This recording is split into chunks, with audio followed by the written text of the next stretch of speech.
Bonjour et bienvenue dans l'épisode 35 de la saison 2 de l'écriture d'un roman. Alors aujourd'hui je vous parle de qualité de texte, de rythme personnel, d'abandon, de stratégie, de jardinier et d'architecte, de résumé, d'intrigue, de contexte, de dramaturgie, de potentiel, de fiches personnages, de structure, de version, de climax, de critique, de fiction et d'histoire vécue et de bien d'autres choses. Bonne écoute à vous! Le lundi 9 août 2021, en relisant mon texte, mais je me demande comment j'ai fait pour envoyer cette version aux maisons d'édition. C'est absolument pas fini. Je me suis vraiment précipitée pour rien. Même la fin que je dois un peu préparer en amont, alors là ça arrive comme un cheveu sur la soupe, on comprend rien de ce qui se passe. Alors il y a toute une partie au milieu qui est plutôt bien agencée, mais sinon c'est quand même hyper inégal. Le début de mon texte, comme je le disais ces derniers jours, ne marche pas du tout. Après ça va mieux, ça s'arrange à partir de la page 60, quelque chose comme ça. C'est plutôt pas mal pendant une centaine de pages, et puis de nouveau c'est du grand n'importe quoi. Mais je n'ai aucune chance d'être prise nulle part avec ce texte. Je suis un peu dégoûtée de m'être grillée auprès des maisons d'édition auxquelles je l'ai déjà envoyé, parce que du coup je pourrais pas leur renvoyer une version plus aboutie, mais là clairement j'ai aucune chance d'être prise chez elles. Dommage, donc j'ai fait un premier envoi pour du beurre, juste parce que j'avais envie de franchir cette étape. Je suis un peu en colère contre moi de m'être précipitée comme ça alors que c'était pas prêt. Je pense que là, je suis trop impatiente et du coup, je me grille, je brûle les étapes. Tout ça parce que ça fait trop longtemps que je travaille sur ce texte. Oui, et tant pis si par rapport à d'autres personnes, je mets beaucoup plus de temps à faire évoluer les choses. C'est comme ça, c'est mon rythme, j'ai toujours été un peu lente. J'ai besoin de plus de temps que d'autres à faire quelque chose de bien. C'est comme ça. J'ai pas à m'en vouloir pour ça. Bon, donc on verra un petit peu ce que ça va donner. Mais là, j'ai une masse de travail énorme quand je vois tout ce sur quoi je dois travailler. Faut que je retravaille tout mon texte en fait. Et là, c'est pas parce que je suis une éternelle insatisfaite ou que je suis trop perfectionniste, tout ça. Non. En l'état, il a aucune chance d'être publié. Sauf si un éditeur arrive à travers cette espèce de bouillie là, à trouver un quelconque talent ou quelconque intérêt à mon texte, ça relèverait du miracle. Je me fais plus aucune illusion par rapport à des retours positifs de maisons d'édition. C'est juste pas la peine d'y penser. Mais je pense que du coup, il faut que je fasse des pauses plus régulières sur mon texte. Parce que je pense que c'est vraiment cette prise de recul que j'ai pu prendre qui m'a permis de voir tout ce que je vois aujourd'hui sur mon texte. J'étais complètement brouillée parce que j'avais trop le nez collé dedans et je voyais plus rien. La preuve, franchement, si j'ai pu envoyer, il me semble que je l'ai relu avant de l'envoyer aux maisons d'édition, quoi. Comment j'ai pu leur envoyer ça ? Je comprends pas. Là, aujourd'hui, avec le recul que j'ai, je ne comprends pas comment j'ai pu me tromper à ce point sur l'aboutissement de mon manuscrit. Bon, du coup, tout est à reprendre. Je referai une pause d'1 mois, pas 2 mois par contre la prochaine fois. Pendant cette pause, je me consacrerai à un autre projet, puis je vais fonctionner comme ça jusqu'à ce que je sois contente de moi. Je pense que ça ne sert à rien d'essayer de précipiter les choses en me disant que oui, il est temps que je l'envoie à des maisons d'édition. Tant que je suis pas contente de moi, je ne dois pas l'envoyer. Tant pis si ça prend plus de temps que prévu, mais non, là, c'est ridicule. Le mercredi 11 août 2021. Aujourd'hui, j'ai travaillé dans le cadre de mon travail pour gagner des sous de 6h à midi. Et en fait, ces horaires ne me conviennent pas trop parce que là, il est 18h et je n'ai toujours pas travaillé sur mon manuscrit. Puisque du coup, ma séance du matin, elle n'était pas trop envisageable, à part si je me levais à 3h du matin, ce qui n'était pas non plus envisageable. Donc en fait, je me retrouve à avoir fait toute ma journée et j'ai toujours pas travaillé. Et là, au moment de m'y mettre, parce que ça serait bien que je m'y mette maintenant, déjà j'ai faim. Et en plus de ça, je suis fatiguée. Je sais que ça va me demander de la concentration. Et du coup, je retarde, je fais plein d'autres choses, sauf ça. Donc pas top. Deuxième chose, en ce moment, la vraie question que je me pose, c'est comment Parce que là, j'ai quasiment fini la relecture. Il me reste juste la dernière page à lire. Si je m'y remets aujourd'hui, je la finis aujourd'hui. Et après, qu'est-ce que je fais ? Je me demande vraiment si ça vaut le coup que je continue le travail autour de l'Inde de Soulage. Et en même temps, je me dis, mais c'est un peu bête d'avoir fait tout ce travail-là pour finalement abandonner. Mais est-ce que j'arriverai vraiment à faire quelque chose de bien ? La question se pose et je pense qu'elle est tout à fait légitime. Sauf que voilà, si jamais j'abandonne ce livre, ça veut dire recommencer à zéro avec un autre projet et j'avoue que la tâche me paraît immense. Et alors là, tous mes freins se mettent en place pour m'empêcher de faire ça. Alors je me dis que pour l'instant, je suis quand même pas prête à abandonner l'Inde de Soulage. Je vais quand même continuer à essayer de travailler dessus. Puis s'il y a des pauses plus régulières sur l'Inde de Soulage parce que j'ai besoin de prendre du recul, je pense qu'il va falloir que je prenne plus souvent du recul par rapport à mon texte. Et ben, je commencerai à travailler très sérieusement sur un autre projet. Et là, j'aimerais travailler sur un projet où je me fixe de manière stratégique. Alors, de manière stratégique, j'aime pas beaucoup ce terme-là, mais dans le sens que j'aimerais travailler sur un projet qui ne me prenne pas autant de temps que pour l'Inde de Soulage. Donc, organiser mon travail, avoir une idée très précise de là où je vais aller pour ne pas perdre de temps. Le progrès que je dois faire, c'est sur le temps que je mets à faire les choses. Parce que sinon, j'arriverai jamais à terminer le moindre livre à ce rythme-là. Et puis, ne pas refaire les mêmes erreurs que j'ai faites sur l'Inde de Soulage. Donc, par exemple, je pense que c'est utile de préparer son texte avant de se lancer dans l'aventure. Moi qui pensais que j'étais plutôt une écrivaine, entre guillemets, jardinière, je me rends compte que j'ai peut-être besoin d'un peu d'architecture pour savoir où je vais, pour avancer de manière plus efficace. Travailler aussi autour de mes personnages, bien les connaître, savoir comment va se terminer mon histoire de manière très précise, savoir quelles vont être les trajectoires de mes personnages de manière très précise également. Je commence à y penser un peu, mais j'écris rien pour l'instant, je prends pas de notes, j'y pense juste dans ma tête. Et puis faire quelque chose de pas trop long. Voilà. Me contenter genre 150 pages, grand max. 150 pages, c'est un roman. C'est moitié moins, même un tiers de ce que j'ai fait. Donc ça devrait pas non plus être insurmontable. Mon problème, c'est que j'ai du mal à être synthétique, ça vous le savez déjà. Et c'est surtout que l'histoire que j'ai envie de raconter, que je projette, est une histoire où le personnage doit évoluer, mais ne peut pas évoluer de manière fulgurante. C'est compliqué de faire évoluer un personnage sur 150 pages. Mais bon, en même temps, il y a plein de romans qui le font, donc pourquoi pas moi ? En fait, j'ai vraiment envie de terminer un roman pour me dire je suis capable de le faire. Parce que là, vu le résultat de l'Inde de Soulage, je suis pas encore convaincue de la chose.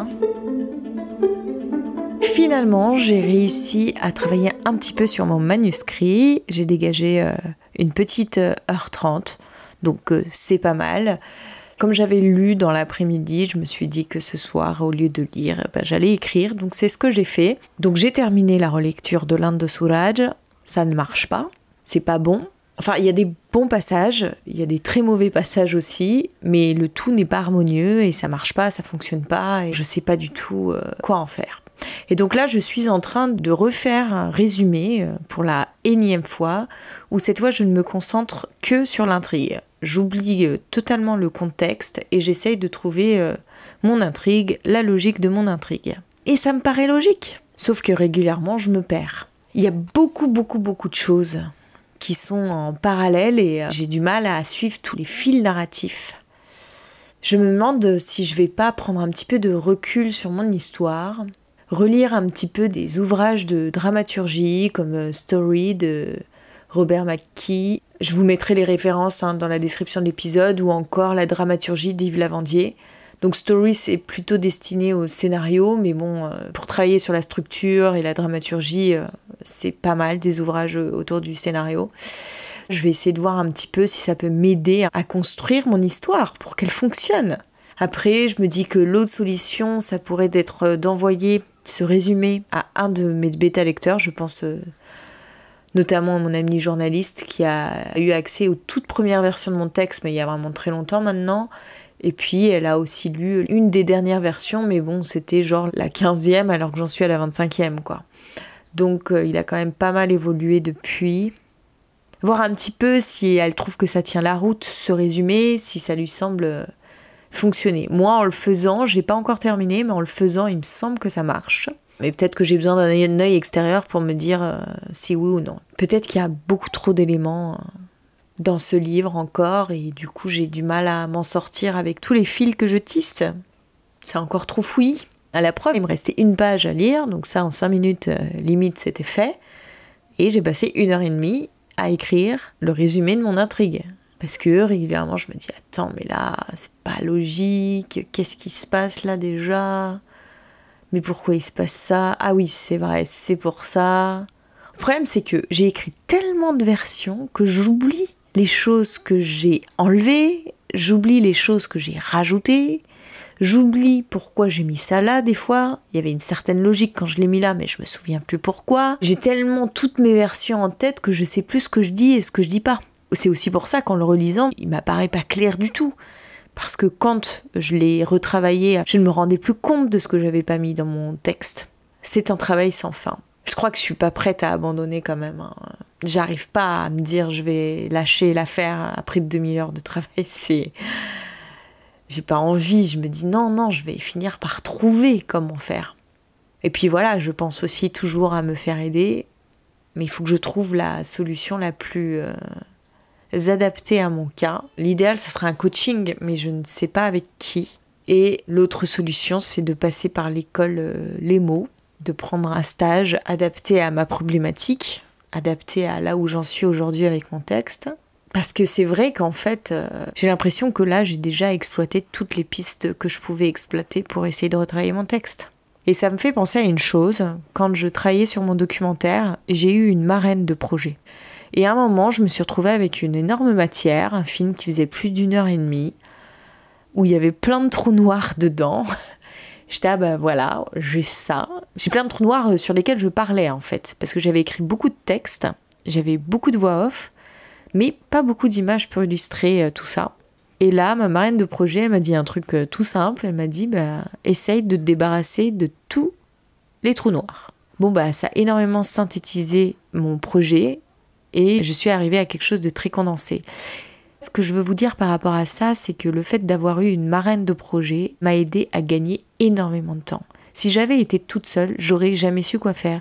J'aurais tenté plein de choses, comme je fais pour l'Inde de Soulage. J'aurais tâtonné dans toutes les directions. J'aurais testé ça, puis je me serais rendu compte que ça marche pas, donc j'aurais testé ça, et je me serais encore rendu compte que ça marchait pas. Tandis que là, elle m'a donné des pistes de travail que j'ai explorées. Je me suis dit, mais oui, mais complètement, c'est exactement ce qu'il me faut. Là, c'est moi qui cherche les pistes de travail que je dois explorer sans savoir si je suis sur la bonne voie. Et à chaque fois que j'explore le truc, je me rends compte que ça marche pas.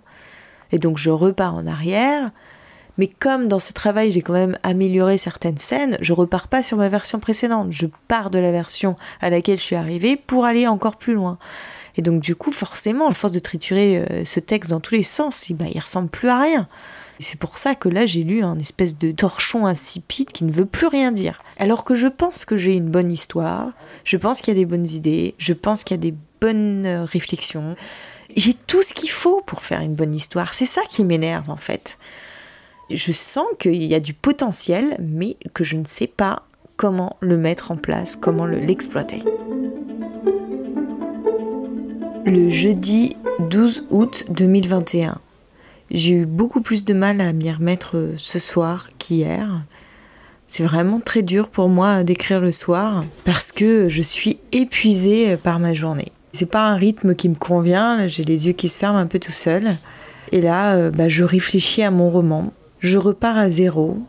Je ne sais absolument pas où aller parce que je peux très bien tâtonner dans une nouvelle direction et puis me rendre compte à nouveau que ça ne fonctionne pas, aller encore dans une autre direction, refaire la même découverte et puis ça sera sans fin.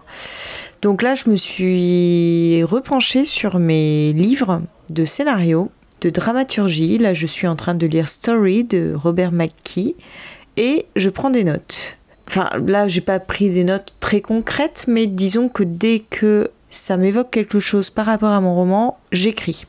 Et là, du coup, j'ai repris les fiches personnages que j'avais à peine commencé à ébaucher sur mes 2 personnages et j'ai écrit un passé à Olivia. Alors c'est assez résumé, c'est très succinct pour le coup, mais ça me permet de l'asseoir dans une histoire qui lui est propre. Et je me rends compte que même par rapport à son passé, il y a des petites incohérences dans mon texte, parce que justement, je n'ai jamais départagé la fiction et la réalité. Souvent, je dis que c'est un petit peu mon double littéraire, mais en fait, autant pour certaines choses, je l'éloigne de moi, j'invente quelque chose de complètement fictif, mais autant pour d'autres choses, c'est moi.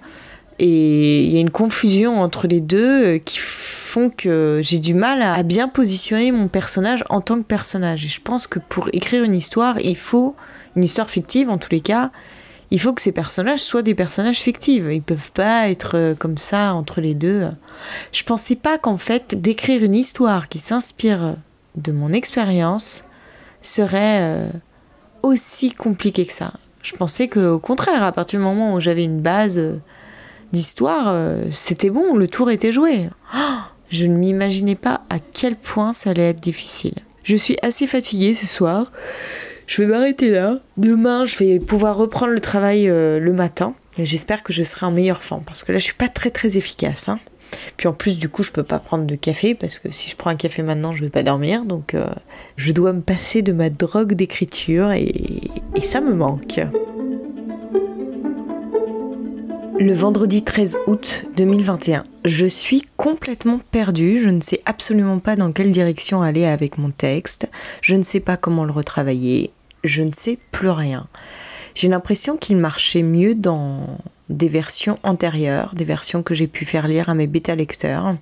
Alors certes, il y avait toujours des petites choses qui fonctionnaient pas par-ci par-là, mais la structure globale fonctionnait plus ou moins. Du coup, je me demande si je dois relire toutes ces versions antérieures pour voir un petit peu qu'est-ce qui marchait ou pas dans ces différents textes. Le problème, c'est que j'ai peur de plus avoir assez de recul pour me rendre compte de tout ça. Et puis après, j'ai peur aussi que ça m'embrouille totalement. Je vais peut-être faire ça quand même. Parce que là, par exemple, ce matin, je suis repartie en travaillant sur la structure. Donc, j'ai continué à lire Story de Robert McKee. Ça m'a permis d'éclaircir quelques petits points, notamment comment savoir si une scène est utile ou pas. Et ce que j'ai compris, c'est que il faut qu'il y ait un changement dans chaque scène. Il faut que ça évolue soit du positif vers le négatif, soit du négatif vers le positif. Chaque scène met en jeu des valeurs dans la vie d'un personnage. Par exemple, si je prends le début de mon livre, lorsqu'Olivia arrive en Inde, elle est complètement déboussolée. Donc la perte de repères, on va dire, c'est un peu la valeur qui est mise en jeu dans cette scène.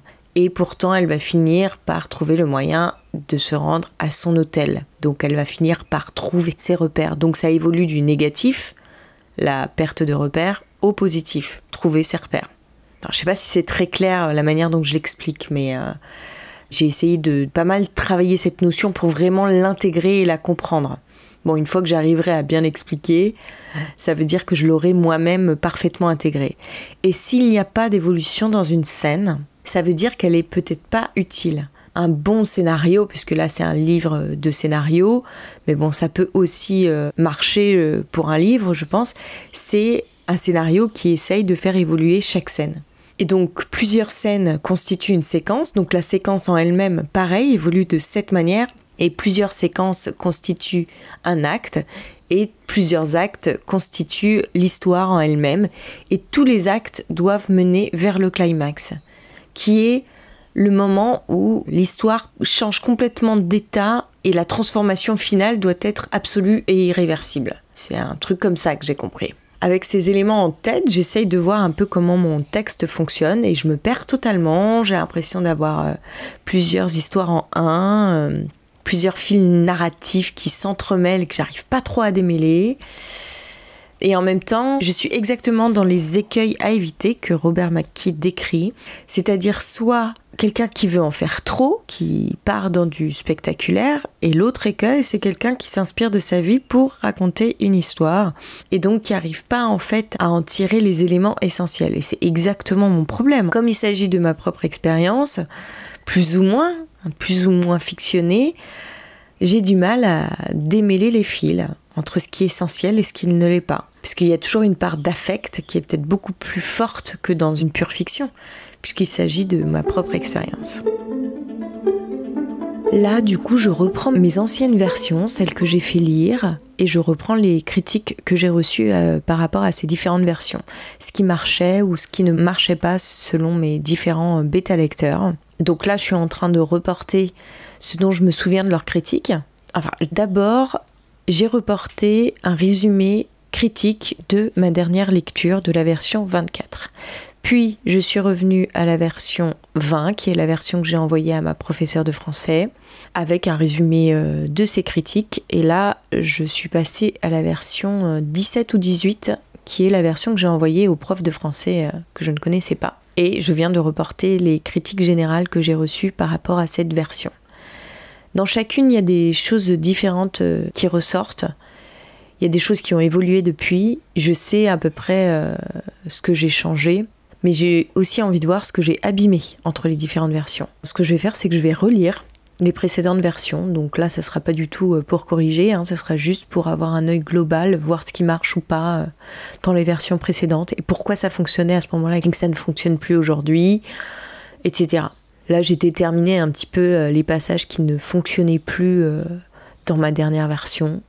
Et je vais voir ce qui change par rapport aux versions précédentes. J'essaye en fait de comprendre ce qui va ou ce qui va pas dans mon texte, ce qui marche ou ce qui marche pas, ce que j'ai réussi à faire et pourquoi j'ai réussi à faire à un moment et que je n'arrive plus à faire aujourd'hui. Un petit peu déterminer comment a évolué mon texte et comment je peux arriver à une version complète qui fasse un peu le mix entre toutes ces différentes versions précédentes. Bon, peut-être que je m'y prends encore de la mauvaise manière, mais bon, je vais tester ça et puis on va voir ce que ça donne.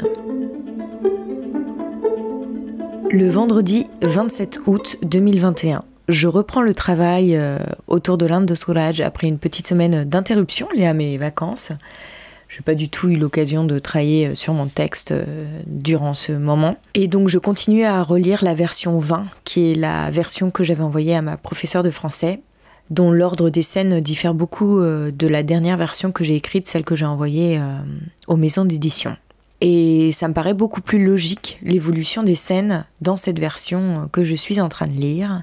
Et donc je sais plus du tout quoi faire parce qu'en même temps, dans la dernière version que j'ai écrite, je trouve qu'il y a des choses qui fonctionnent bien mieux. J'ai l'impression de m'emmêler dans une toile et de ne plus du tout savoir comment tirer les fils de cette histoire de manière logique pour en faire quelque chose qui se tienne. J'ai enlevé certains éléments pour simplifier un petit peu mon texte, mais même comme ça, c'est pas suffisant. De cette histoire vécue, j'ai essayé d'en tirer la substantifique moelle, comme on dit, et j'essaye de travailler dessus comme on travaille une intrigue de fiction pure, en essayant de déterminer quels sont les éléments essentiels, quelles sont les priorités, quelles sont les choses inutiles, l'ordre qui serait le plus logique, qui ne correspond pas forcément à la manière dont les choses se sont passées. Enfin, je me suis beaucoup éloignée de ma propre histoire. Il y a plein de choses qui ne correspondent absolument plus à ce que moi j'ai vécu, mais c'est encore assez fouillis. Donc en fait, j'ai eu une fausse bonne idée au début en me lançant dans ce texte. Je me suis lancée dans l'Inde de Swaraj pensant que j'avais déjà mon intrigue toute faite si je me reposais sur mes carnets, mais en fait, c'était très loin d'être le cas. J'avais des bases, j'avais des ingrédients, mais j'avais absolument pas la recette. Et finalement, c'était pas une bonne idée de commencer un premier roman en me basant sur quelque chose que j'avais vécu. Si vous avez l'intention d'écrire sur une expérience que vous avez vécue, pour débuter dans l'écriture, c'est pas forcément l'idéal. Ok, on a peut-être l'impression que c'est plus simple parce que on n'a rien à inventer, mais finalement, on a tout à construire et c'est là où ça se complique. Je pense que de manière générale, quand on a l'habitude de lire, quand on s'est beaucoup informé sur la structure du récit, quand on a lu pas mal d'ouvrages à ce propos, c'est un peu instinctif la manière dont on construit une histoire. Et donc dans une fiction, c'est un peu plus simple finalement de construire quelque chose qui se tient de manière naturelle. Parce que si on a la structure bien en tête, En construction de fiction, on va mettre ces ingrédients-là. Quand on part de quelque chose qu'on a vécu, on essaye de structurer une matière préexistante en essayant de la modeler pour qu'elle rentre dans un espèce de carcan qui fonctionne. Je sais pas si je suis très claire, mais... Et donc en fait, c'est un peu maladroit, c'est un peu brouillon. Je pense que je m'y suis très mal pris au départ. Bon, c'est pas grave, hein. C'est très très bien d'avoir fait cet exercice, d'être arrivé jusque-là, etc. Peut-être que l'Inde de Soulage ne verra jamais le jour parce que j'arriverai jamais à en tirer une histoire qui se tienne. Mais en tous les cas, c'était un très très bon exercice au cours duquel j'ai appris plein de choses. Et ça sera une bonne base pour la suite de mes expériences d'écriture. Après, j'ai pas envie de l'abandonner comme ça, tel quel. Je pense que c'est bien là, de réécrire encore une version, de laisser reposer. Pendant que je repose, de me lancer dans un nouveau projet d'écriture de fiction pure, cette fois, pour m'y confronter aussi. Et puis un peu de faire ça en parallèle, et puis jusqu'à ce que j'ai un texte présentable en maison d'édition. Là, je pense que l'Inde de Soulage, pour le moment... De toute façon, avant que je la renvoie en maison d'édition, je vais réécrire une version, je vais laisser reposer un mois, et quand je reprendrai cette version, je verrai si c'est envoyable ou pas, mais je vais pas l'envoyer comme je l'ai fait là dernièrement. Je pense que ça demande beaucoup plus de temps que ça. Donc bon, pour ceux qui me suivent et qui attendent de lire l'Inde de Soulage, c'est pas demain la veille que je pourrai le partager avec vous. Mais bon, c'est pour le meilleur en même temps, je vais pas partager un texte inabouti... qui ressemble à rien, ce serait un peu ridicule, tout ça pour ça. Non, je préfère être perfectionniste et aller au bout de mon travail pour avoir vraiment quelque chose dont je sois fière. Le samedi 28 août 2021. C'est très étrange parce que là, je suis en train de relire la version 20, c'est la version que j'avais envoyée à ma professeure de français, et elle fonctionne mais 10 fois mieux que la version 24 que j'ai envoyée aux maisons d'édition. Les scènes s'enchaînent de manière beaucoup plus logique. Alors certes, des fois il y a des longueurs, il y a des choses qui sont pas forcément cohérentes, il y a des ordres que j'aurais voulu modifier parce que ça marche pas totalement bien, il y a encore beaucoup de maladresse dans quelques tournures de phrases, il y a un thème qui est peut-être un peu en surplus dont je me suis passée depuis et finalement c'est pas plus mal sans ça. Le texte est écrit à la première personne du singulier et ça je l'ai aussi changé, je trouve que ça fonctionne mieux à la troisième personne, il n'y a plus de passages de journaux intimes, l'ordre des scénettes n'est pas forcément très cohérent par rapport à la logique de l'histoire, mais l'histoire marche beaucoup mieux que dans la version que j'ai envoyée en maison d'édition. Donc là ça me laisse un peu perplexe. Je me dis, c'est bête quand même. En fait, j'avais une version plus ou moins aboutie que j'aurais pu envoyer aux maisons d'édition plutôt que celle que j'ai envoyée. Et c'est bête quand même. Bon, c'est pas grave, parce que la version 24, il y a quand même des choses qui ont changé par rapport à cette version 20 que je suis en train de relire. Il y a des choses que je trouve mieux dans la version plus récente, et puis il y a des choses évidemment qui ne marchent pas. Mais la logique de l'histoire est quand même beaucoup plus cohérente dans cette version de 20, donc je pense que je vais repartir de cette base pour retravailler une énième version, la version 25. Je vais essayer de mixer un peu les deux, voir ce qui fonctionne. Au début, je vais commencer en reprenant la liste de mes scènes, de voir celles que j'ai envie de garder, celles que j'ai envie d'enlever. C'est pareil, il y a plein de scènes que j'ai enlevées pour la version 24 pour aller vraiment à l'essentiel. Mais en fait, il y en a plein que je vais remettre parce que c'est celles qui font une progression subtile dans l'évolution de l'intrigue, dans l'évolution des sentiments de mes personnages, dans l'évolution de leur changement. C'est celle qui fait qu'on comprend mieux un petit peu tout ce qui se joue en arrière-fond et dont je me suis passée dans la version 24, qui fait qu'aujourd'hui la version 24 manque cruellement de chair et qu'on comprend plus trop la logique des choses, la logique de mes personnages, ce qui les relie vers la fin de mon texte, etc. Donc voilà, il va falloir que je mixe un peu ces deux versions. C'est ça, en fait, quand on a le nez collé à son texte, des fois on n'arrive plus du tout à prendre du recul et on voit plus les choses comme j'arrive à les revoir là à présent. Donc maintenant, je pense que je prendrai des pauses un peu plus régulières pour pas me perdre dans ce retravail et puis finalement perdre un peu mon temps, parce que là c'est ce qui s'est passé en fait. J'ai retravaillé mon texte, le nez collé dedans sans plus rien voir, et en fait la version à laquelle j'ai abouti, elle est très mauvaise quoi. La suite de mes aventures d'apprenti écrivain au prochain épisode. J'espère déjà que celui-ci vous a plu. Si c'est le cas, on se retrouve dès la semaine prochaine, même jour, même lieu, même heure, vendredi à 18h sur votre plateforme de podcast. Si vous avez envie de m'encourager à poursuivre ce podcast, comme vous le savez sans doute déjà, rien de tel que de partager les épisodes qui vous ont plu ou inspiré autour de vous, ou encore de laisser un petit commentaire sur iTunes ou Apple Podcast. Ça m'aide beaucoup. Mais déjà, je tenais à vous dire un énorme merci pour votre écoute. Et si vous avez envie d'échanger avec moi, n'hésitez pas à le faire. Je serai ravie de vous retrouver sur Instagram @AureliaHorner. Alors, je suis pas très active sur les réseaux sociaux, mais j'ai toujours un immense plaisir à discuter avec vous, donc n'hésitez vraiment pas. Bonne semaine à vous et à bientôt!